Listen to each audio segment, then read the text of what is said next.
Olá, amigos do canal Redemptoris Mater. Sejam muito bem-vindos. Se é a sua primeira vez aqui, sinta-se acolhido com um caloroso abraço. É muito bom estar com vocês todos. Convidamos a conhecerem as playlists do canal, pois todas as postagens são feitas com muito cuidado para os nossos visitantes e membros. E não se esqueçam de se inscrever e de clicar o seu joinha. Isso colaborará muito com o nosso canal e fará com que mais pessoas possam ser alcançadas por aqueles conteúdos que nós aqui divulgamos. No episódio anterior, vimos como dentro de cada oração eucarística há elementos que são sempre iguais, pertencem ao que chamamos de ordinário da missa e não podem ser modificados.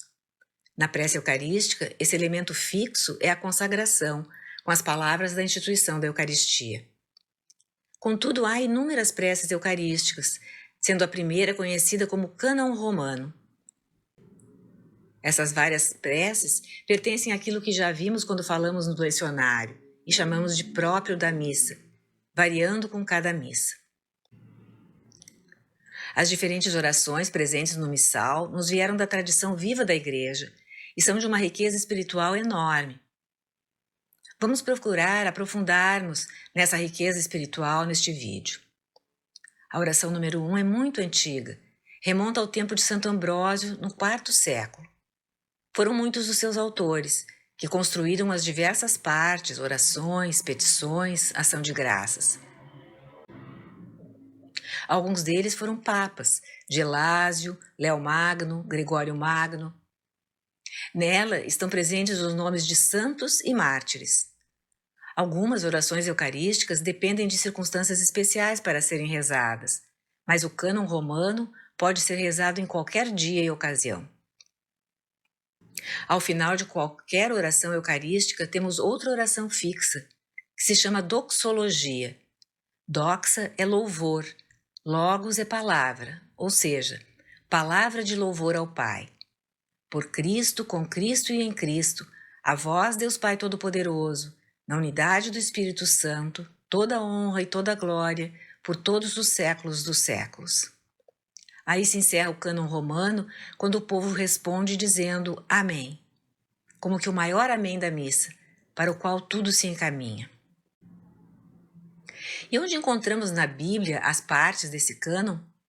Há muitas partes, vamos abordar algumas. Uma delas é a ideia de que a Eucaristia tem raízes no Antigo Testamento, dentro do que se chama tipologia, que é a prefiguração de fatos do Novo Testamento no Antigo, que vem a se cumprir no Novo. Os sacrifícios do Antigo Testamento prefiguram a Eucaristia, e o cânon 1 ressalta 3. Quando diz, recebei, ó Pai, com olhar benigno esta oferta, como recebestes os dons do justo Abel, o sacrifício de nosso patriarca Abraão e a oblação pura e santa do sumo sacerdote Melquisedeque. E a Assembleia aclama, aceitai, ó Senhor, a nossa oferta. Abel ofertou as primícias do seu rebanho e foi aceito por Deus. Por isso, por inveja, seu irmão Caim o matou. Eis o sacrifício de Abel. Melquisedeque ofereceu um sacrifício de pão e vinho quando Abraão libertou seu sobrinho Ló de Sodoma e de outros povos que o haviam aprisionado, como está em Gênesis 14. E o terceiro é o sacrifício de Isaque, filho de Abraão, sobre o qual repousou a promessa do Senhor de uma inumerável descendência. Abraão leva Isaque para ser sacrificado a pedido do Senhor ao Monte Moriá, em Gênesis 22. Temos o sacrifício de um cordeiro, um de pão e vinho e um do filho amado de Abraão, todos eles cumpridos no sacrifício eucarístico do unigênito do Pai, o Cordeiro de Deus que tira o pecado do mundo, Jesus Cristo. Aliás, a montanha chamada Moriá fica em Jerusalém e é o Calvário. Então o sacerdote reza, suplicantes, vos pedimos, ó Deus onipotente, que essa nossa oferenda seja levada à vossa presença no altar do céu, pelas mãos do vosso santo anjo, para que todos nós, participando deste altar pela comunhão do Santíssimo Corpo e Sangue de vosso Filho, sejamos repletos de todas as graças e bênçãos do céu. E a Assembleia aclama, o Espírito nos una num só corpo. A ideia de o anjo levar ao céu o nosso sacrifício vem do livro do Apocalipse, capítulo 8. O trecho revela que não há somente um altar na terra onde o sacrifício é oferecido, mas que esse como que representa o altar do céu, do Cristo, altar, vítima e sacerdote, que se oferece sem cessar ao Pai, desde que o fez na primeira vez. No Apocalipse 8, nós lemos que um anjo se pôs diante do altar com um turíbulo de ouro e o incenso oferecido se uniu às orações de todos os santos. De modo que sempre que um sacerdote está oferecendo o sacrifício da missa no altar em nossas igrejas, segundo a ideia judaica, há um sinal visível do que os anjos fazem no céu, oferecendo a adoração no templo celeste, pois na tradição judaica são os anjos os seus ministros. E estes oferecem as orações dos povos da terra no altar celestial. Quanto às listas de nomes que aparecem no cânon romano, são duas. A primeira diz: em comunhão com toda a Igreja, celebramos em primeiro lugar a memória da Mãe de nosso Deus e Senhor Jesus Cristo, a gloriosa sempre Virgem Maria, a de seu esposo São José e também a dos santos apóstolos e mártires, Pedro e Paulo, André, Tiago e João, Tomé, Tiago e Filipe, Bartolomeu e Mateus, Simão e Tadeu, Lino, Cleto, Clemente, Sisto, Cornélio e Cipriano, Lourenço e Crisógono, João e Paulo, Cosme e Damião, e a de todos os vossos santos. Por seus méritos e preces, concedei-nos sem cessar a vossa proteção. A Assembleia clama: em comunhão com vossos santos vos louvamos. E a segunda lista vem na seguinte oração: e a todos nós, pecadores, que esperamos na vossa infinita misericórdia, concedei, não por nossos méritos, mas por vossa bondade, o convívio dos apóstolos e mártires, João Batista e Estevão, Matias e Barnabé, Inácio, Alexandre, Marcelina e Pedro, Felicidade Perpétua, Águida e Luzia, Inês, Cecília e Anastácia, e de todos os vossos santos. Por Cristo nosso Senhor. Por ele não cessais de criar, santificar, vivificar, abençoar estes bens e distribuí-los entre nós. A primeira metade da primeira lista é dos apóstolos, todos martirizados, exceto João. Sabe-se, inclusive, onde cada um foi martirizado. A segunda metade é de pessoas muito conhecidas e queridas da Igreja Romana, também mártires como os apóstolos.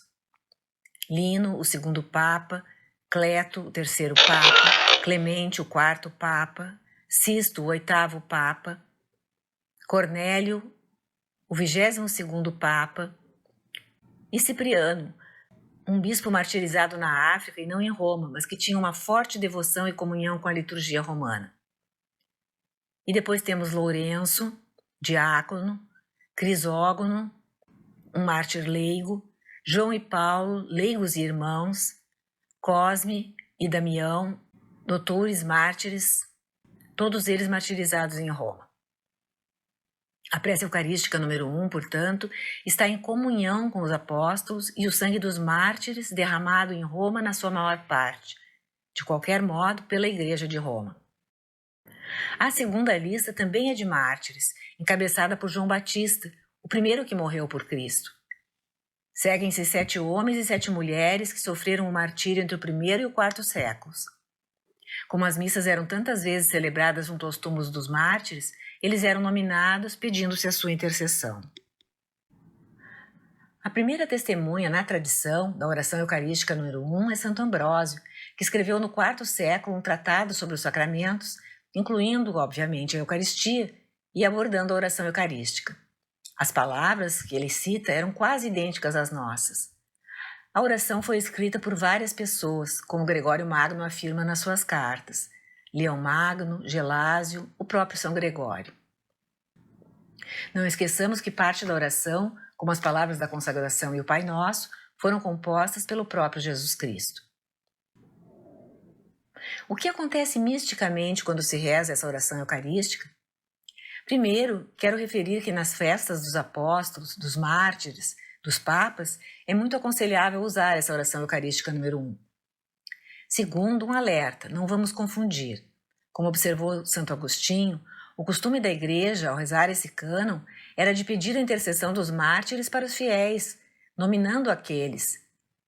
Não se confunde com nossa oração pelos mortos, antes Pede-se a intercessão dos mártires também por nossos mortos. Não estamos rezando pelos mártires. Um terceiro aspecto é que, como disse o Papa Bento XVI, essa prece eucarística traz uma santa, venerável, antiga, robusta teologia da Eucaristia como um todo. Seria possível fazer um estudo de cada linha do cânon. O quarto aspecto específico da mística dessa oração número 1 é que agora entramos diretamente no Calvário. E aqui aparece uma cruz no missal para lembrar ao sacerdote desse fato. Ele também está entrando no Calvário e deve contemplar com os olhos da alma o que acontece ali, na medida em que vai rezando. Ele também está entrando no Santo dos Santos do templo. A oração eucarística é o centro de toda a celebração.